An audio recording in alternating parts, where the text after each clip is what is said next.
watching Adonai Television. Let's spread God's good news to the world.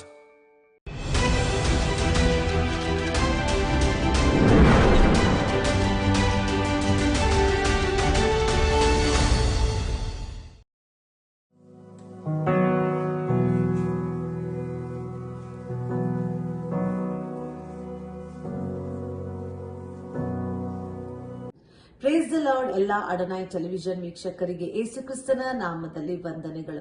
ಇವತ್ತು ನಾವು ಧ್ಯಾನ ಮಾಡಕ್ ಹೋಗ್ತಿರೋ ಸತ್ಯವೇದ ವಚನ ಯೆಶಾಯ ಪ್ರವಾದಿ ಬರೆದ ಪುಸ್ತಕದಲ್ಲಿ 9ರಲ್ಲಿ 6ನೇ ವಾಕ್ಯ ಹೀಗೆ ಹೇಳುತ್ತೆ, ಒಂದು ಮಗು ನಮಗಾಗಿ ಹುಟ್ಟಿದೆಯಷ್ಟೇ, ವರದ ಮಗನು ನಮಗೆ ದೊರೆತನು, ಆಡಳಿತವು ಅವನ ಬಾಹುವಿನ ಮೇಲೆ ಇರುವುದು.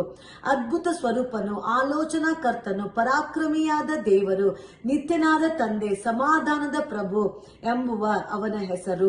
ಇಲ್ಲಿ ಯೇಸು ಕ್ರಿಸ್ತನ ಜನನದ ಬಗ್ಗೆ ನಾವು ನೋಡ್ತಾ ಇದ್ದೀವಿ. ಅದೇ ರೀತಿ ನಾವು ಇನ್ನೊಂದು ಯೆಶಾಯ ಬರೆದ ಪ್ರವಾದನೆ ಪುಸ್ತಕದಲ್ಲಿ 7ರಲ್ಲಿ ನಾವು 14ನೇ ವಾಕ್ಯ ನೋಡುವಾಗ ಗೊತ್ತಾಗುತ್ತೆ, ಇದರಿಂದ ಕರ್ತನು ತಾನೇ ನಿಮಗೆ ಒಂದು ಗುರುತನ್ನು ಕೊಡುವನು. ಇಗೋ, ಒಬ್ಬ ಕನ್ನಿಕೆಯು ಗರ್ಭಿಣಿಯಾಗಿ ಮಗನನ್ನು ಹಡೆದು ಅವನಿಗೆ ಇಮ್ಯಾನ್ಯುವೇಲ್ ಎಂದು ಹೆಸರಿಡುವಳು. ಈ ವಾಗ್ದಾನ ಮತ್ತಾಯನು ಬರೆದ ಸುವಾರ್ತೆ ಅದರಲ್ಲಿ 1:21 ನೆರವೇರಿತು. ಹೇಗೆ ಅಂತಂದ್ರೆ, ಆಕೆಯ ಗರ್ಭವು ಪವಿತ್ರಾತ್ಮದಿಂದಲೇ ಆದದ್ದು, ಆಕೆಯು ಒಬ್ಬ ಮಗನನ್ನು ಹಡೆಯುವಳು, ನೀನು ಆತನಿಗೆ ಏಸು ಎಂದು ಹೆಸರಿಡಬೇಕು, ಯಾಕೆಂದರೆ ಆತನೇ ತನ್ನ ಜನರನ್ನು ಅವರ ಪಾಪಗಳಿಂದ ಬಿಡಿಸಿ ಕಾಯುವನು ಅಂದನು. ಕರ್ತನು ಪ್ರವಾದಿಯ ಮುಖಾಂತರ ಹೇಳಿದ ಮಾತು ನೆರವೇರುವಂತೆ ಇದೆಲ್ಲ ನಡೆಯಿತು. ಹಾಗೆಯೇ ಯೆಶಾಯ ಎಂಬ ಪ್ರವಾದಿ ಬರೆದಂತಹ ಹಳೆ ಒಡಂಬಡಿಕೆಯಲ್ಲಿ ಬರೆದಂತಹ ಈ ಒಂದು ಮಾತು, ಈ ಒಂದು ಪ್ರವಾದನೆ ಮತ್ತಾಯನು ಬರೆದ ಸುವಾರ್ತೆಯಲ್ಲಿ ನೆರವೇರಿತು ದೇವ್ರ ಮಕ್ಕಳೇ.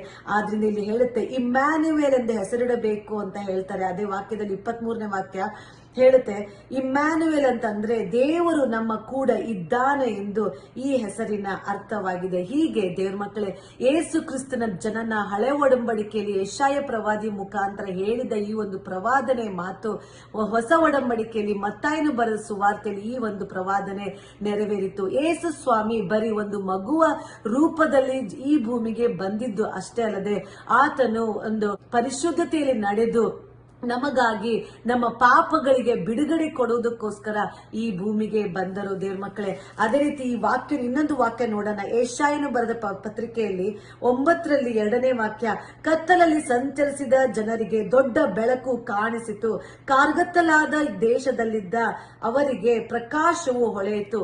ಇಲ್ಲಿ ದೇವ್ರ ಮಕ್ಕಳೇ, ಯೇಸು ಕ್ರಿಸ್ತನ ಜನನನು ಈ ಭೂಮಿಗೆ ಬರೀ ಮಗುವಾಗಿ ಬಂದಿದ್ದಷ್ಟೇ ಅಲ್ಲದೆ, ಕತ್ತಲಲ್ಲಿ ಇರುವವರಿಗೆ, ಕಷ್ಟ ಪಡುವವರಿಗೆ ದೇವರು ಅವ್ರನ್ನ ಬಿಡಿಸುವುದಕ್ಕೋಸ್ಕರ, ಅವರಿಗೆ ಜಯಕರವಾದ ಜೀವಿತವನ್ನು ನಡೆಸುವುದಕ್ಕೋಸ್ಕರ, ಪಾಪದಲ್ಲಿ ಮುಳುಗಿದಂತ ಜನರನ್ನ ಬಿಡಿಸಿ ಅವರ ಪರಿಶುದ್ಧತೆಯಲ್ಲಿ ನಡೆಯುವುದಕ್ಕೋಸ್ಕರ ಯೇಸು ಕ್ರಿಸ್ತನು ಈ ಭೂಮಿಗೆ ಬಂದು ನಮಗಾಗಿ ಕಲ್ವಾರಿ ಶಿಲುಬೆಯಲ್ಲಿ ಗಾಯವನ್ನು ಹೊಂದಿ ನಮಗಾಗಿ ಸತ್ತು ಮೃತ್ಯುಂಜಯನಾಗಿ ಎದ್ದು ನಮಗಾಗಿ ನಮ್ಮೊಟ್ಟಿಗೆ ಇವತ್ತು ಯೇಸು ಕ್ರಿಸ್ತನ ಹೆಸರಿನ ಪ್ರಕಾರ ನಮ್ಮ ಜೊತೆಗೆ ಇದ್ದು ಇಮ್ಯಾನ್ಯುವೇಲ್ ಆಗಿ ನಮ್ಮ ಜೊತೆಗಿದ್ದು ದೇವರು ನಮ್ಮನ್ನ ನಡೆಸುವವರು ಆಗಿದ್ದಾರೆ ದೇವ್ರ ಮಕ್ಕಳೇ.